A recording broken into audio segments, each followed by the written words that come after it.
नमस्कार दोस्तों, आज फिर से स्वागत है आप सभी को हमारे इस टेकफुड ITI के यूट्यूब चैनल पर। और आज हम बात करेंगे सोल्डरिंग और सोल्डरिंग मशीन के बारे में, कैसे सोल्डरिंग किया जाता है और क्या क्या टूल्स हमें ज़रूरत पड़ेगा उसके आधार से।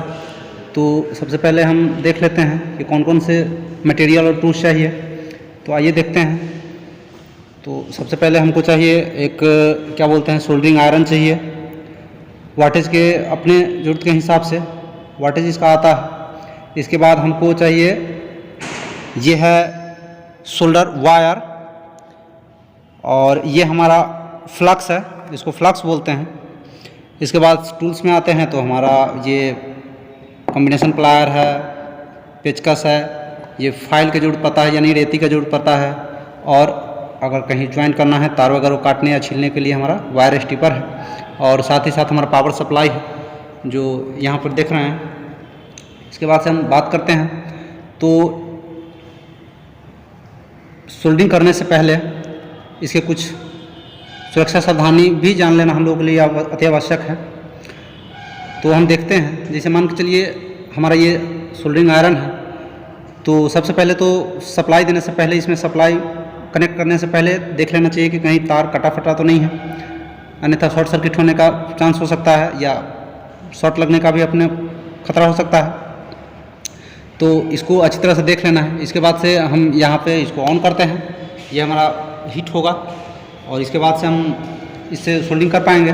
दूसरी बात यह है कि हम इसको न ज़्यादा हीट करते हैं, क्योंकि ज़्यादा हीट करने पर होगा ये हमारा क्या है सोल्डरिंग का अगर ज़्यादा हीट हो जाता है तो वो ढंग से पकड़ नहीं पाएगा और ये पिघल जाएगा। तो जितना ज़्यादा हीट करना है और नहीं नॉर्मल होगा तो हो पाएगा। तो इसके बाद आते हैं, ये हमारा जो वायर के बारे में बताए हैं, ये टीन और शीशा का मिश्रण होता है और 2-3% कुछ और अन्य धातु मिलकर बने होते हैं। तो इसमें मुख्य रूप से टीन और शीशा का ही मिश्रण होता है, जो कि अपने हार्डनेस के हिसाब से ऐसे एक्चुअली ये हमारा 20% और 80% का मिश्रण है, यानी शीशा 80% और हमारा टीन जो है 20% है, या कहीं कहीं आप देखते होइएगा 40% टीन और 60% शीशा रहता है जो आसानी से पिघल जाता है। इसके बाद से आता है ये हमारा फ्लक्स हो गया। अब इसका यूज़, फ्लक्स का यूज़ देख लेते हैं। अब फ्लक्स का यूज़ हम एक्चुअली अगर बोला जाए तो मॉइस्चर को ख़त्म करने के लिए किया जाता है। अगर ये देखा जाए तो ये हमारा फ्लक्स जो है नमी, मॉइस्चर मीन्स होता है नमी, नमी को पूरी तरह से ख़त्म कर देता है, और जिसके चलते क्या होता है कि वहाँ पर सोल्डरिंग बहुत अच्छे से पकड़ लेते हैं और वहाँ पे कंटिन्यूटी अच्छा मिलता है, हमारा अच्छा बन जाता है कंटिन्यूटी। इसके बाद कहीं वायर को हम कनेक्ट करते हैं, कोई भी ज्वाइंट बनाते हैं, तो उसमें होता हमारा यह है कि इसके दौरान यानी तार कहीं ज्वाइंट करते हैं तो हमारा ढीला ढाला रह जाने की वजह से क्या होगा कि करंट लीकेज करेगा। तो इस तरह से हमारा ढंग से वो काम नहीं, कोई भी मशीन है तो हमारा चल नहीं पाएगा। इसके वजह से हम लोग क्या करते हैं, इसको ट्विस्ट करने के बाद हम इसको क्या करते हैं सोल्डरिंग कर देते हैं। जैसे कि यहाँ पे देखिए हमने इसको सोल्डरिंग कर वायर को जोड़ कर ज्वाइंट करके और सोल्डरिंग कर दिया है, ताकि ये पूरी तरह से मजबूत हो जाए और इसका कंटिन्यूटी अच्छा बना रहे इसके लिए। तो आइए देखते हैं कि कैसे क्या है। तब तक हमारा आयरन भी हीट हो चुका है और इसको काफ़ी सावधानीपूर्वक से पकड़ें, नहीं तो ये एक तो करंट रहता है और दूसरा ये हीट होता है, गर्म हो जाने के बाद से आपको नुकसान पहुंचा सकता है, इसलिए काफ़ी सुरक्षापूर्वक काम करना है हमको। इसके बाद जब देखते हैं इस फाइल का प्रयोग देख लेते हैं। जब ये देखिए इस तरह से काला काला पड़ गया है तो ऐसे में होगा ये कि हमारा ढंग से सोल्डरिंग नहीं हो पाएगा। इसके लिए हम फाइल का प्रयोग करते हैं और इससे क्या करते हैं, इसके नोक को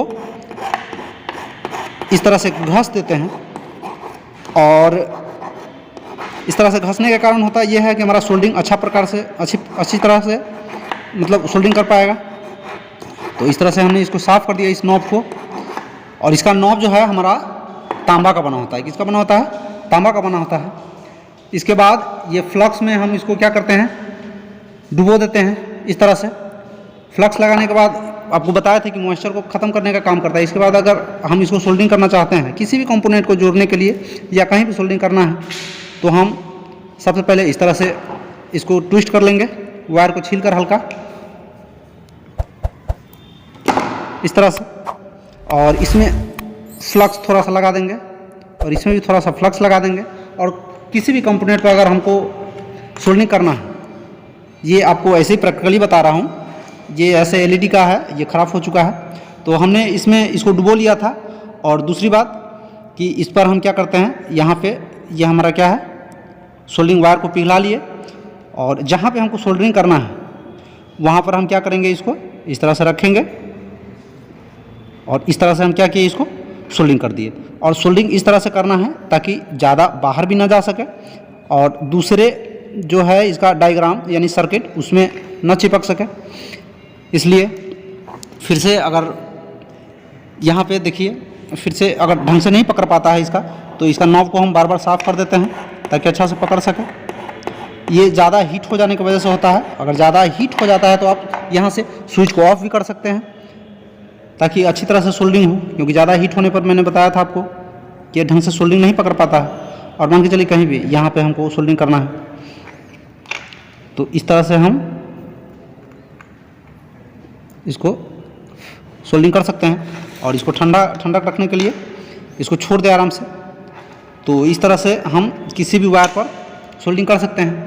आगे फिर देखते हैं, एक आता है डी सोल्डर। जैसे आप देख रहे हैं ये इस सब को अगर हमको हटाना है, ये सब आपको अगर हमको हटाना है तो इसको हटाने के लिए ऐसे नॉर्मली हटाएंगे तो हमको समय लगेगा और दूसरे सर्किट में भी जा करके क्या होगा, ये चिपक सकता है और शॉर्ट सर्किट हो सकता है, कंपोनेंट हमारा ख़राब हो सकता है। इसलिए इसको रिमूव करने के लिए आता है एक डी सोल्डर करके आता है, जो आपको 20-22 रुपये में आपको मार्केट में मिल जाएगा। तो आप उसका प्रयोग जब करेंगे तो इसको आसानी से आप रिमूव कर सकते हैं, यानी हटा सकते हैं। आइए अब आगे देखते हैं कि किसी तार को कैसे ज्वाइंट करें। तो हम इसको क्या करेंगे, सबसे पहले इस तरह से इसको रिमूव कर देते हैं, इसका इंसुलेशन हटा देते हैं और इसको इस तरह से कनेक्ट कर देते हैं, जोड़ देते हैं, इसको ज्वाइंट कर देते हैं। जब देख सकते हैं इस तरह से हम क्या किए, इसको ज्वाइंट कर दिए।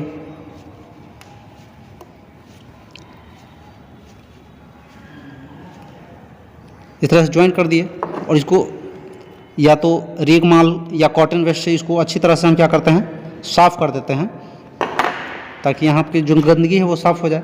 इसके बाद हम थोड़ा सा ये फ्लक्स लेकर इस पर चारों तरफ लगा देंगे। तो ये इस तरह से हमने चारों तरफ थोड़ा थोड़ा लगा लिया, ज़्यादा लगाने पर भी ये ढंग से नहीं पकड़ पाता है। और इस पर हम अब फ्लक्स को थोड़ा सा हल्का फ्लक्स लगाकर स्विच ऑफ कर दिए थे ज़्यादा हीट होने की वजह से। अब इसको ऑन करेंगे,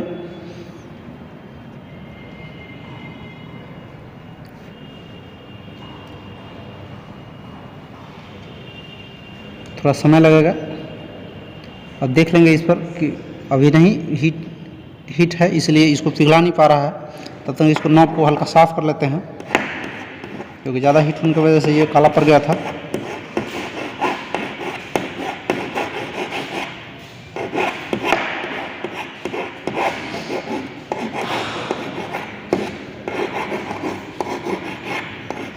तो आप इस तरह से किसी भी कंपोनेंट को जोड़ सकते हैं। आइए अब देखते हैं, ये अभी भी पूरी तरह से हीट नहीं हुआ है। हाँ, अब देखिए ये हीट हो गया है। अब इस पर हम इसको चारों तरफ से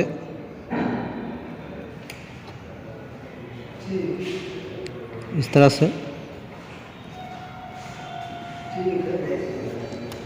चारों तरफ से घुमा कर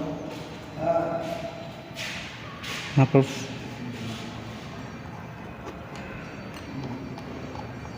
ज्वाइंट को हमने पूरी तरह से मजबूत कर दिए इसको।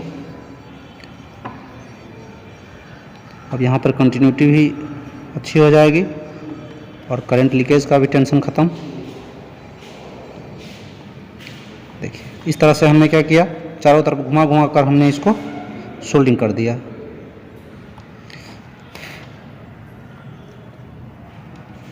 अब ये हमारा पूरी तरह से क्या हो गया है, चारों तरफ से हमने सोल्डर वायर को पिघला दिया। अब ये हमारा पूरी तरह से कंप्लीट हो गया है। ये अभी गर्म है और बाकी रह गई, तो जब भी ज्वाइंट करते हैं तो थोड़ा बहुत हमारा नोक निकल जाता है, उसको हम इस फाइल के सहायता से क्या करेंगे, हल्का हल्का इसको फ्रेश कर देंगे। तो इस तरह से हम ज्वाइंट को मजबूत और अच्छे बना सकते हैं। तो इस तरह से हमने आज सीखा कि कैसे सोल्डिंग किया जाता है किसी भी कंपोनेंट को। ये ज्वाइंट हो गया हमारा, स्टेट ज्वाइंट जिसको बोलते हैं। तो इस तरह से हम किसी भी कंपोनेंट को हम आसानी से सोल्डिंग कर सकते हैं। तो आशा करते हैं कि आप लोगों को अच्छी तरह से समझ में आया होगा। और आज के लिए इतना ही, फिर मिलेंगे नेक्स्ट वीडियो में। तब तक के लिए धन्यवाद।